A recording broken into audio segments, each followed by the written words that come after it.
mars 2023, le PDF armée ougandaise a fait son entrée à Bunagana situé dans les Rutshuru au nord Kivu. La question c'est pourquoi y faire? Et la réponse, exécuter les résolutions des sommets de chefs d'État de l'EAC. Le mois de mars s'éteint alors qu'il a été rythmé au gré des activités liées à la promotion de la femme et ses droits. La vie, la santé, la politique, partout la femme doit exceller et participer au développement de la République démocratique du Congo.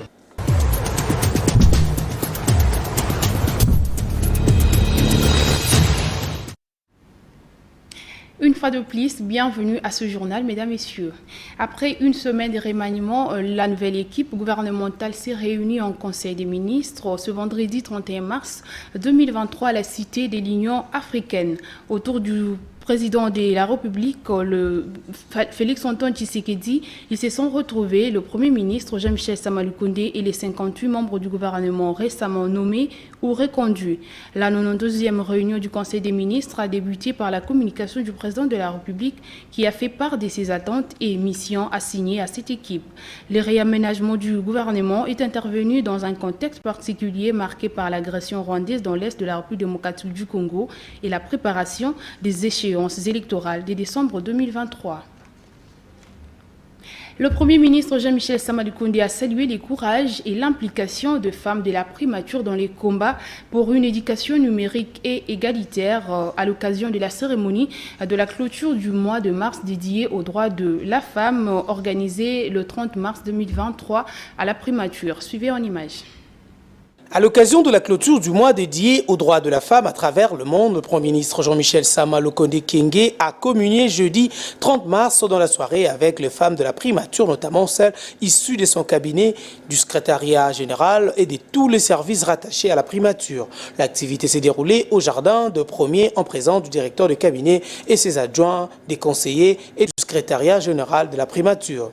Dans une ambiance festive, la conseillère en genre au cabinet du Premier ministre, Madame Lila, et la coordonnatrice de la cellule genre de la primature, Madame Sika Bernadette, ont tour à tour salué l'engagement du chef du gouvernement dans la lutte pour l'égalité des hommes et des femmes et pour la prise en compte de l'aspect genre dans la composition non seulement de l'équipe gouvernementale, mais aussi de son propre cabinet. Pour ces femmes, le Premier ministre Jean-Michel Sama constitue le bras droit du président de la République démocratique du Congo, Félix-Antoine Tshisekedi Tshilombo, qui est reconnu champion de la masculinité positive car il ne ménage aucun effort pour matérialiser sa vision en ce qui concerne la question du respect des droits des femmes au sein des institutions publiques. Le chef du gouvernement a par ailleurs salué la tenue d'un important atelier à l'intention des femmes de la primature, atelier cadrant avec les thèmes de l'année, notamment l'éducation numérique égalitaire. Le plaidoyer que vous faites ce soir doit se poursuivre pour que ce nombre de femmes, parce que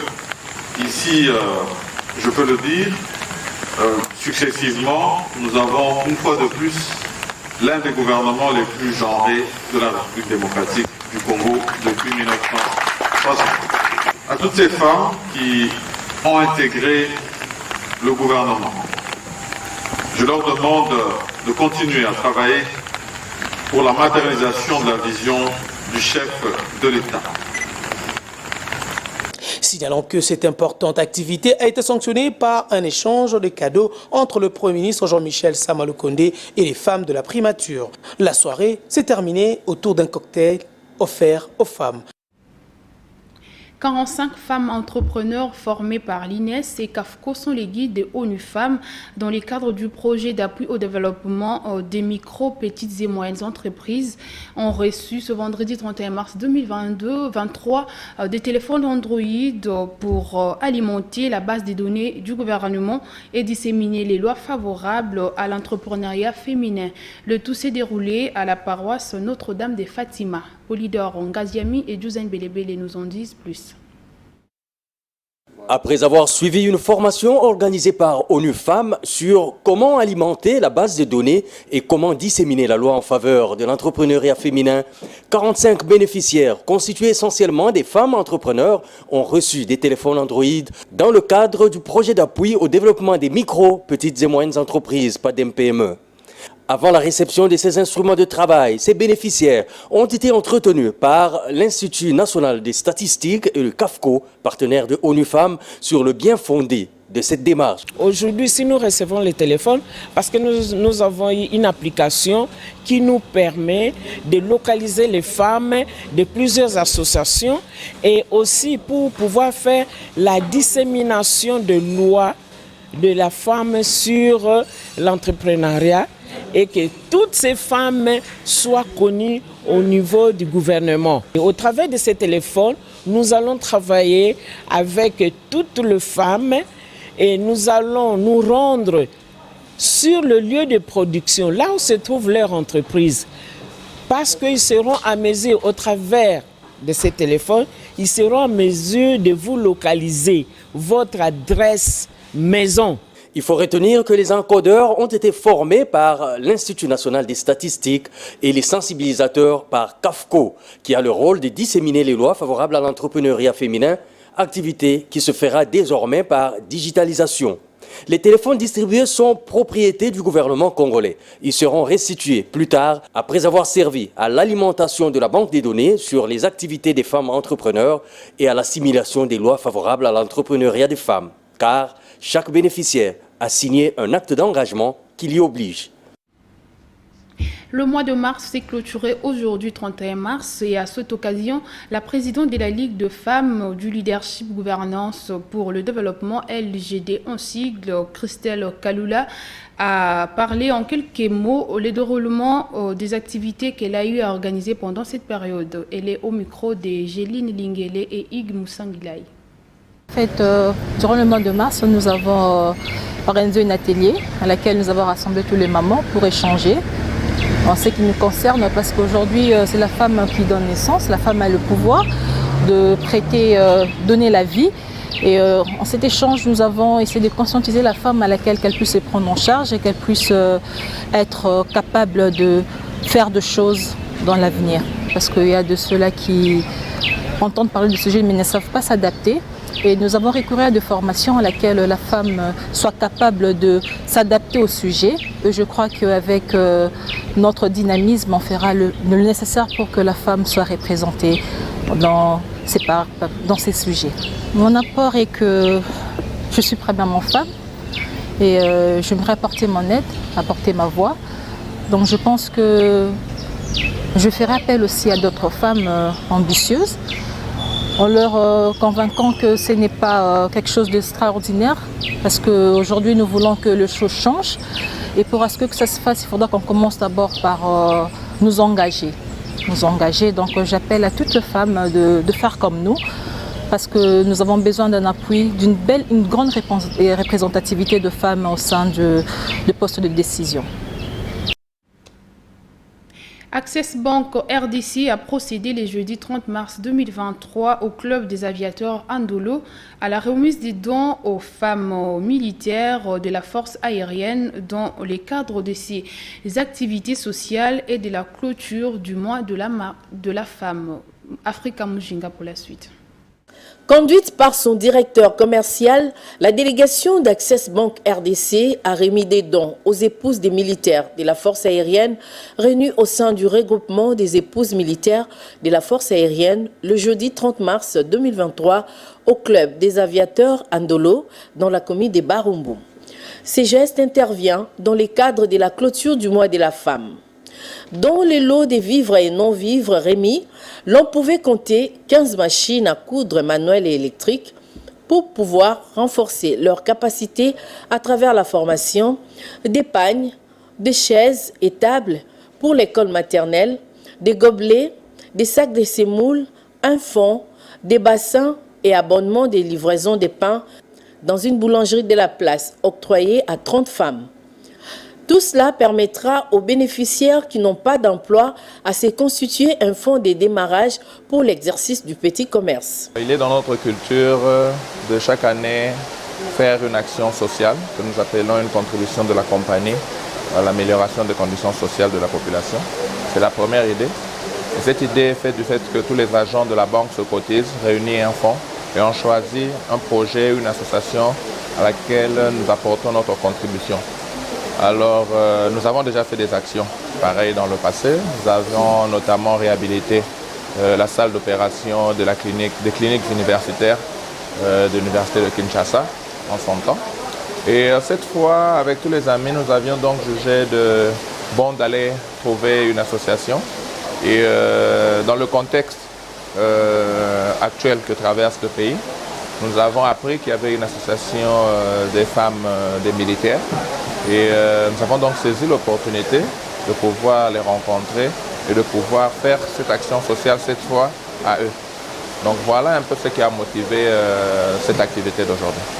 Un motif de fierté pour les membres des regroupements des épouses militaires de la force aérienne. Merci. On a une banque Access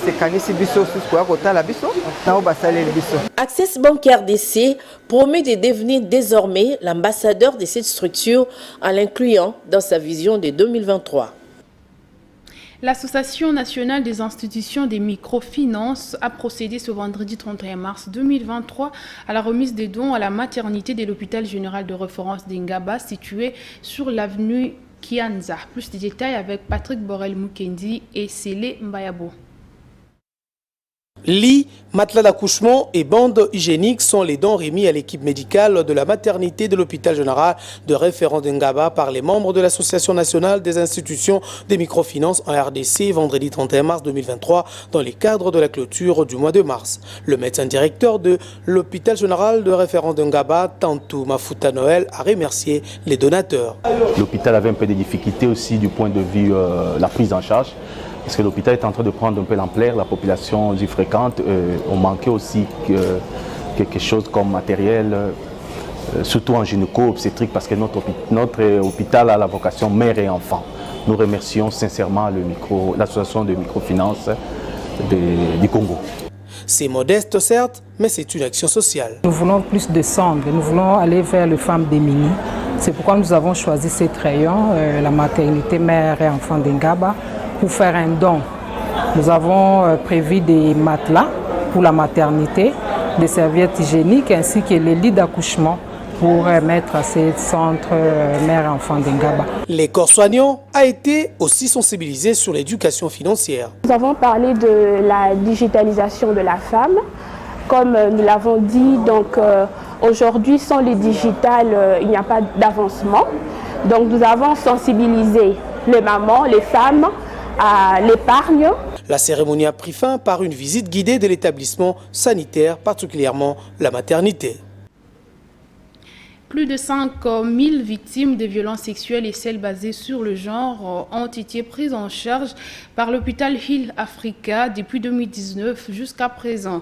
Précision faite par les visionnaires de cette structure sanitaire ce vendredi 31 mars 2023 au cours de la conférence relative à la clôture du mois de mars. Suivez avec Germain Chikourou.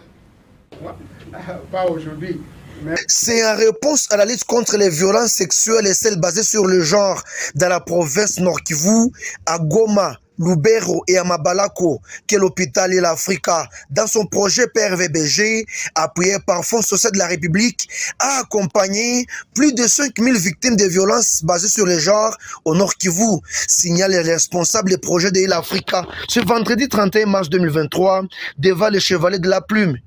Jacques Batenga précise que la période 2019 jusqu'aujourd'hui, les bénéficiaires ont suivi des traitements et leur intégration dans la vie au sein de la communauté. Hill Africa, à travers ces projets, a réussi à soigner plus de 5 000 femmes, hommes et femmes, qui ont été victimes de violences sexuelles, mais aussi arriver à réparer les problématiques complexes de violences basées sur les genres, notamment le problème des fistules, des prolapsus et les autres complications liées au viol pour plus de 3 000 personnes. Dans ces mêmes projets, les femmes déplacées de Rutshuru et Massissi ont été sensibilisées sur les droits humains et ont bénéficié d'une aide de Hill Africa, composée de vivres et non-vivres, ajoute Françoise Ferrouzi, chef de secteur Ouamama. De la population. Et parmi ces populations, les plus vulnérables sont ces femmes-là, sont ces jeunes filles-là, qui sont beaucoup plus exposées aux différents abus, aux différents harcèlements, aux différentes exploitations sexuelles. Le contexte sécuritaire actuel a entraîné la progression de nombres élevés qui continuent à nécessiter l'accompagnement de Hill Africa. Note John Lucy, visionnaire de Hill Africa. Bien de ce genre-là, mais nous avons même installé le système de Hill Africa qui arrive dans les camps de déplacés pour essayer de suivre tout cela.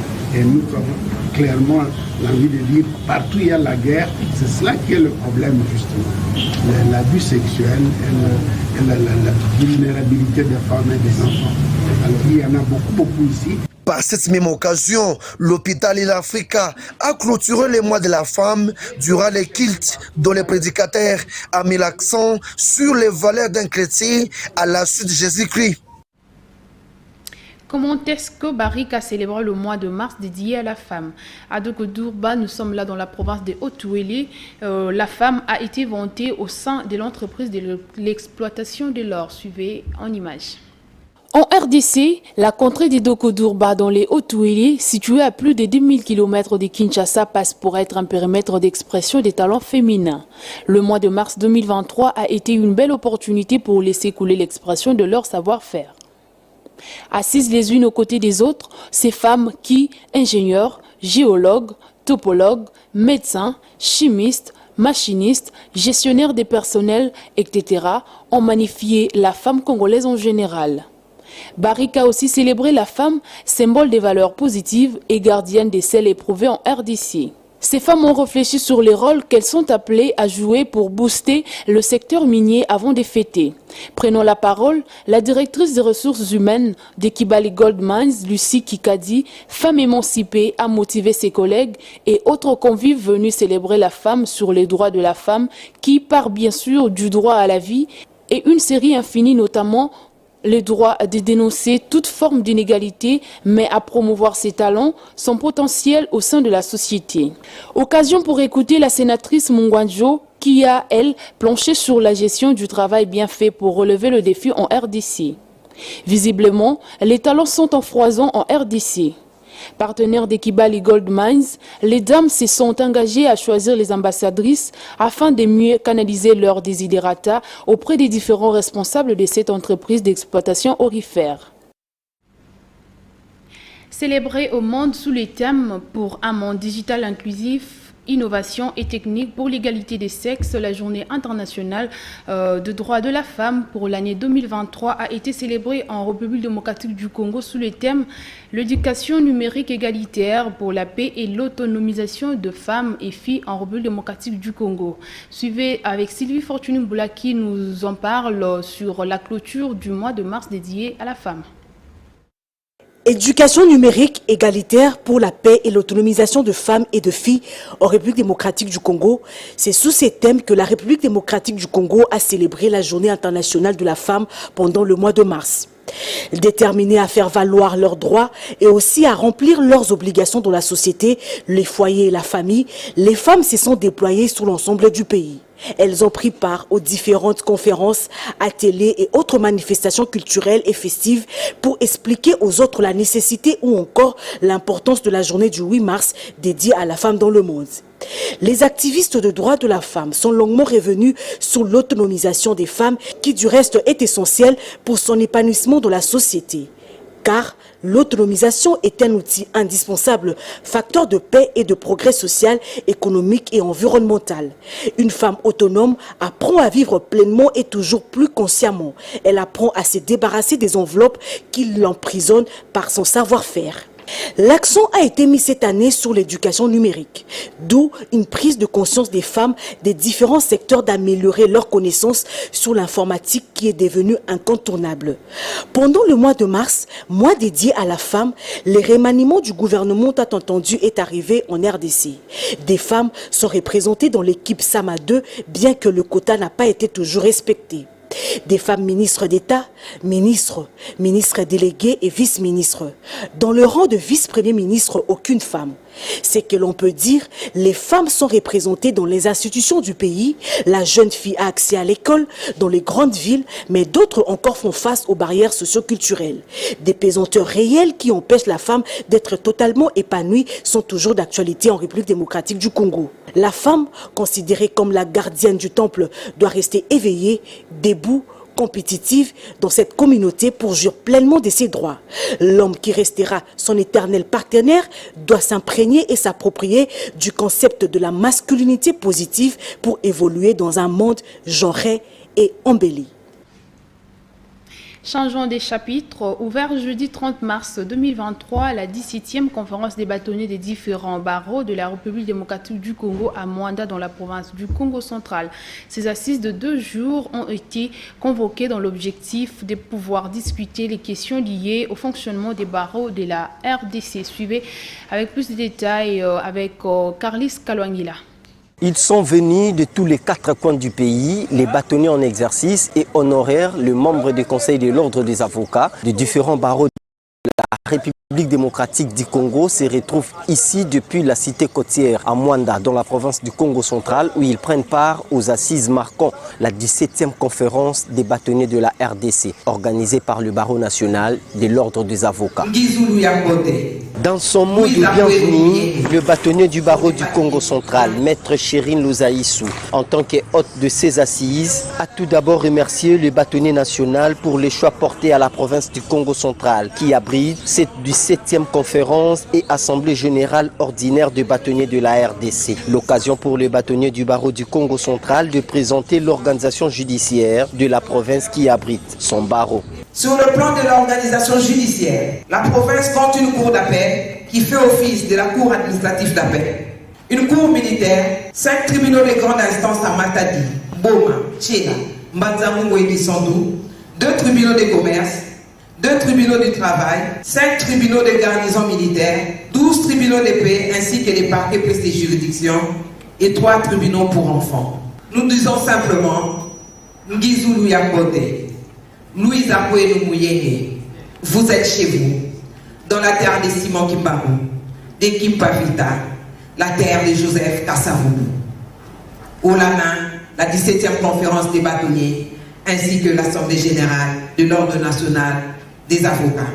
Pour les bâtonniers nationaux, Maître Michel Chebele, ces assises qui vont durer des jours ont été convoquées dans l'objectif de pouvoir discuter des questions qui concernent le fonctionnement des barreaux de la RDC, plus particulièrement sur des questions d'ordre professionnel.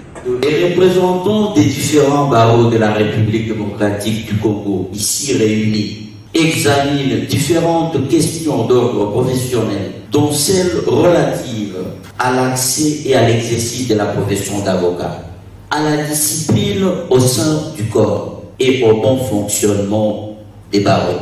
Le patron des avocats de la RDC souligne que les différentes résolutions qui sortiront de cette Assemblée générale ordinaire seront coulées en termes de décisions obligatoires à l'égard de tous les avocats sur l'ensemble du territoire national. Après cette série de discours, l'administrateur du territoire de Mwanda, Amina Pandakani, a déclaré ouvert cette 17e conférence des bâtonniers en exercice et honoraires, ainsi que le membre du Conseil de l'Ordre des avocats de différents barreaux qui participent à ces assises.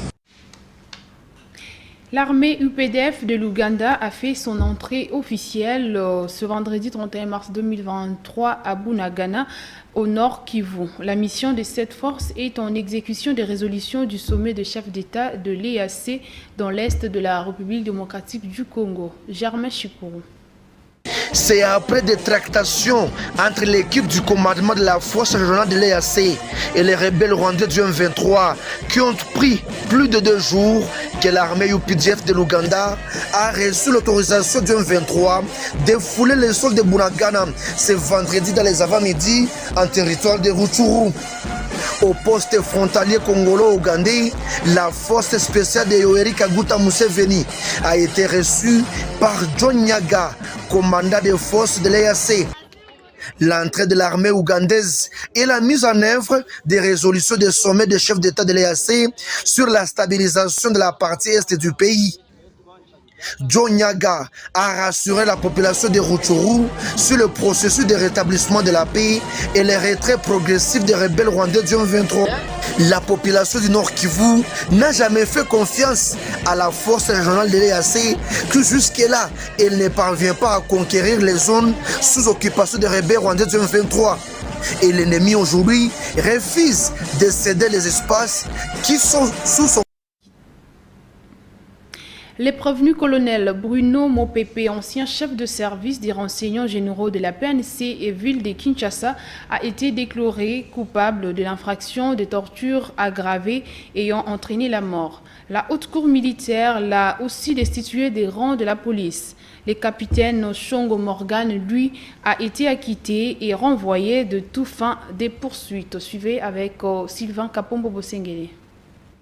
Dans son jugement définitif rendu mercredi 29 mars 2023, dans l'affaire commissaire supérieur principal Moupepe Samouana Bruno et consort, la haute cour militaire, qui a jugé au degré d'appel les 5 prévenus, a déclaré coupable 4 de ses accusés, parmi lesquels les prévenus colonel Moupepe de l'infraction de torture aggravée ayant entraîné la mort du jeune homme de 32 ans, Olivier Mpunga, dans un cachot du service des renseignements généraux de la police nationale congolaise, lesquels faits remonte à jeudi 17 décembre 2021.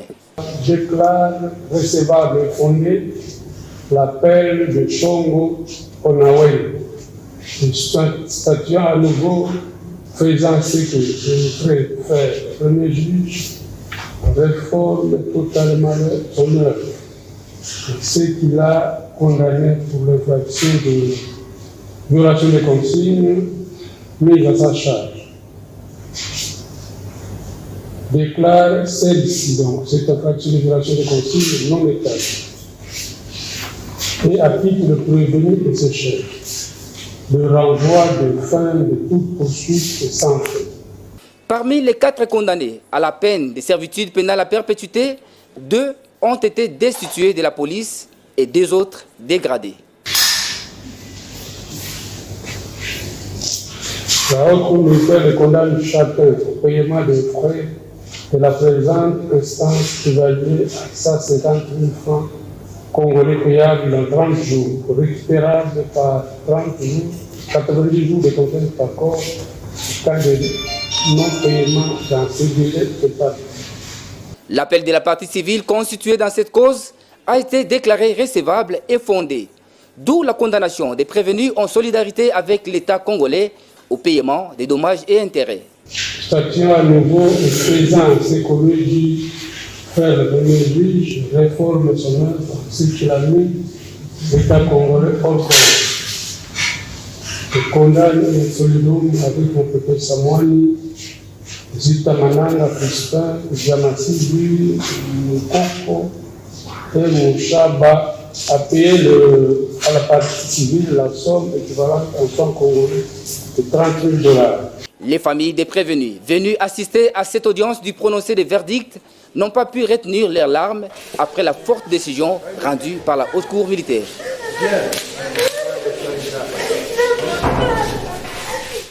Dans un autre registre, ce vendredi 31 mars 2023, le nouveau ministre de Sport et Loisirs, Claude-François Mouana-Kaboulo, a pris officiellement ses fonctions à l'issue d'une courte cérémonie de remise avec l'actuel secrétaire général au sport en l'absence du ministre sortant.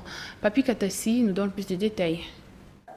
Ça y est, c'est fait. Le nouveau ministre des Sports et Loisirs, Claude-François Kaboulo Mouana-Kaboulo, a pris ses quartiers, synonyme de prise de fonction officielle, ce vendredi 31 mars à l'issue d'une sobre cérémonie de remise et reprise avec le secrétaire général au sport à l'absence du ministre sortant Serge Chimbong Kondé attendu ce samedi dans la capitale. Très souriant comme dans ses habitudes, le fils maison et l'expert Kaboulo Mouana-Kaboulo s'est entretenu brièvement avec les cabinets sortants. Un petit tour dans la pièce, Yafefe devient désormais le locataire du cabinet ministériel des sports. Pour le reste, plusieurs défis attendent le nouveau patron du sport en RDC. La professionnalisation du sport congolais, l'autonomisation des fédérations sportives, faire rayonner les sports congolais à l'extérieur et rehausser le niveau des équipes nationales, défis larges mais pas insurmontables. Connaisseur du secteur des sports, Claude-François Kaboulo Mouana-Kaboulo promet une collaboration large avec les mouvements sportifs à ligne de mire la matérialisation des résolutions d'Emboué-la Loge. Pour le reste, nous disons bienvenue dans vos fonctions, monsieur le ministre. Complétons l'actualité avec des journaux parus ce vendredi 31 mars 2023 dans une sélection et commentaires de Papi Katassi.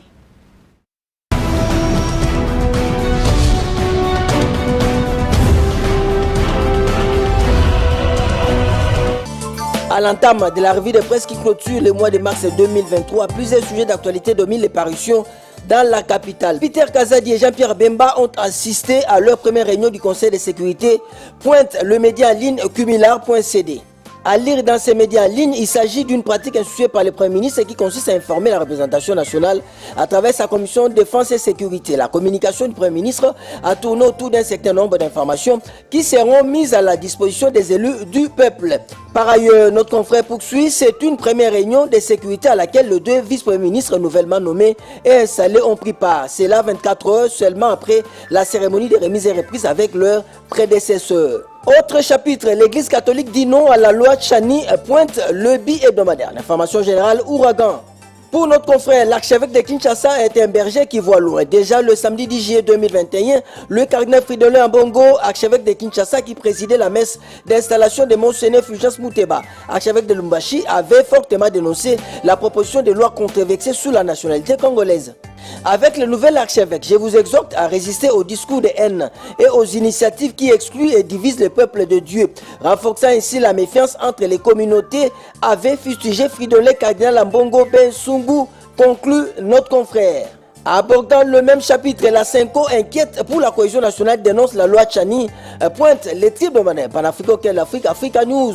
A jeté un coup d'œil dans l'économie de notre confrère après les critiques de nombreuses hautes structures de la société civile et d'importantes franges de la population à travers le province, place aux évêques catholiques sur un ton encore plus ferme. Réunis au sein de la conférence épiscopale du Congo, nous dit notre confrère, ils ont dénoncé dans un message relayé par leur secrétaire Monseigneur Donatien Cholet l'inscription au calendrier de la session des marques en cours au Parlement de la loi Tchani destinée à priver l'accès aux fonctions présidentielles au sujet des Congolais nés d'un parent étranger. Même information relayée par le quotidien d'information générale La République, manœuvre politicienne, loi Tchani, la supercherie. En quoi notre consoeur, on ne le dira jamais assez, la loi Tchani est un brûlot que tout Congolais censé ne pas soutenir au risque de mettre en péril l'unité nationale et les vivre ensemble de plus de 450 tribus dont la plupart sont à cheval tout le long des frontières nationales avec les voisins. Notre consoeur poursuit, il ne sert à rien de mettre de l'huile sur le feu de la balkanisation du pays. Au braillard actuel, il est rappelé ce qui s'est passé en Tchécoslovaquie et plus près de nous, au Soudan. Ça n'est donc fini pour cette revue de presse. On se retrouve la semaine prochaine.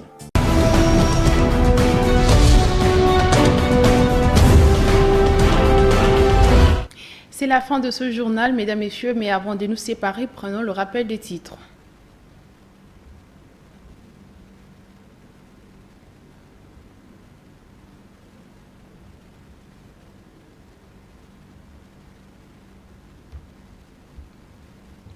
Le 31 mars 2023, le PDF armée ougandaise a fait son entrée à Bunagana, situé dans les rues au Nord Kivu. La question c'est pourquoi y faire?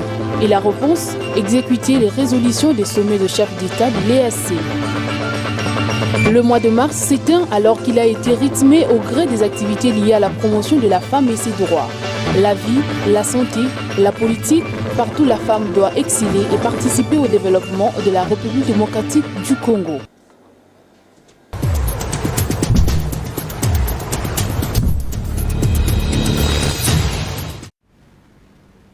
Ce journal est complètement fini, mesdames, messieurs. Merci de l'avoir suivi. Merci à toute l'équipe technique. Bonne suite des programmes sur Antenne A Télévision. Au revoir.